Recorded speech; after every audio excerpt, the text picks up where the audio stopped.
ગુજરાતમાં હાડ થીજવતી ઠંડી પડી રહી છે।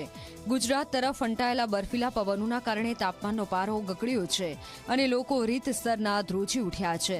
ત્યારે ગુજરાતમાં જાન્યુઆરી મહિનાના અંત સુધી ઠંડીનું જોર યથાવત રહેશે તેવી હવામાન નિષ્ણાંત અંબાલાલ પટેલે આગાહી કરી છે। ઉત્તર ગુજરાતના જિલ્લાઓમાં 15 જાન્યુઆરી સુધી ઠંડીની ભારે અસર જોવા મળશે। જો હજુ ઠંડીમાં વધારો થશે તો 2014નો રેકોર્ડ તૂટી શકે છે। હાલ ગુજરાતમાં કડકડતી ઠંડીનું મોજું ફરી વળતા લોકોએ તાપણાનો સહારો લીધો છે। 10મી તારીખે ઠંડીનો ચમકારો જણાશે અને લગભગ તારીખ 11-12માંથી ઠંડી લગભગ ઘટતી જશે અને ઉત્તર ગુજરાતના ભાગોમાં તો ઠંડીની અસર વાદળો વચ્ચે છેક 15મી તારીખ સુધીમાં રહેવાની શક્યતા રહેશે, પરંતુ વાદળો આવતા ઠંડી ઘટવાની શક્યતા રહેશે અને તારીખ 14-15થી વાદળો આવવાની શક્યતા રહેશે।